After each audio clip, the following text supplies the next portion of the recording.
The frost of Park City, Utah, was no match for the heat generated by Meghan Markle's latest foray into the limelight. When the Duchess of Sussex stepped onto the stage at the 2026 Sundance Film Festival to introduce her documentary, Cookie Queens, she likely expected a standing ovation for her transition from royal expatriate to serious filmmaker. Instead, the Meghan effect backfired in spectacular fashion. What was intended to be a moment of creative triumph quickly dissolved into a masterclass in controversy, leaving critics and social media users asking the same biting question: is Meghan Markle incapable of making a public appearance without turning the spotlight entirely, and divisively, onto herself?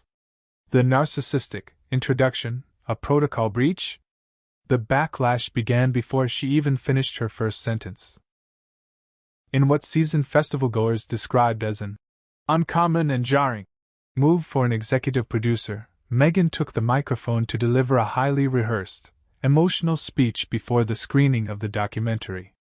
Critics were quick to point out that Sundance tradition usually favors the directors and creators, yet Meghan appeared to position herself as the star of the show.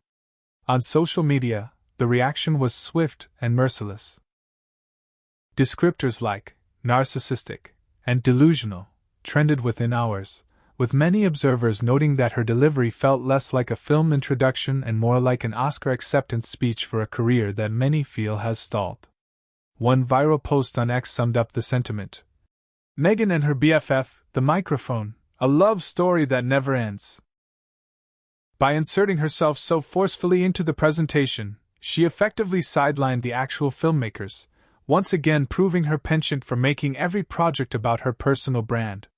The beauty blunder that drowned out the message. Perhaps more damaging than the speech itself was the physical presentation that sparked a global beauty postmortem.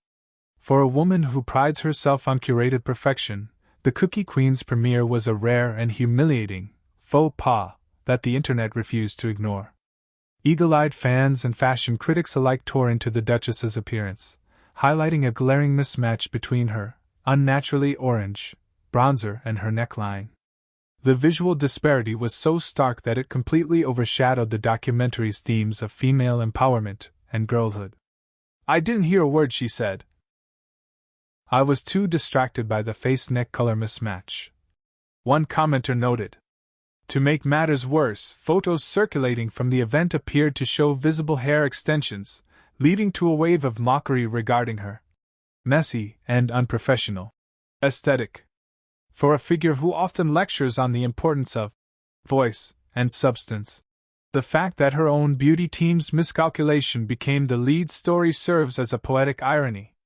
Exploiting titles, the commercial royal dilemma. The controversy didn't stop at makeup and microphones. The very core of the Sundance appearance reignited the long-standing fury over the couple's use of royal titles for commercial gain. Despite the 2020 Sandringham Agreement, which suggested the couple would not use their HRH styles for profit, Meghan was introduced on the world stage as Meghan Markle, the Duchess of Sussex. To many royal watchers, this was a calculated move to royal wash a Hollywood project. Critics argue that by clinging to a title from an institution she has repeatedly criticized, Meghan is engaging in a blatant double standard.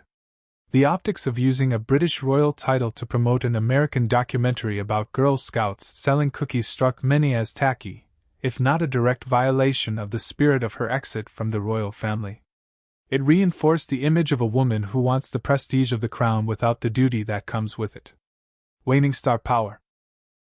The empty seats at the Eccles. While Meghan's PR team attempted to paint the event as a roaring success, the cold hard facts told a different story. Reports from the Eccles Center Theatre indicated that the premiere failed to sell out, with roughly 150 seats in the balcony remaining empty when the film began. For a global icon, the sight of scattered gaps in a theater is a damning indictment of her current cultural currency. It appears the public's appetite for the Sussex brand is reaching a saturation point. When your presence at a prestigious film festival results in more discussion about your foundation's shade than your film's subject matter, it signifies a deep-seated disconnect. Meghan's attempts to appear relatable by discussing her favorite Girl Scout cookies Thin Mints, for those wondering, felt scripted and hollow to an audience that has grown weary of her carefully manicured authenticity. The Controversy Queen. Ultimately, the Cookie Queen's premiere was supposed to be Meghan's indie breakthrough, a chance to show she is a powerhouse producer. Instead, it became another chapter in the saga of a woman who is her own worst enemy when it comes to public perception.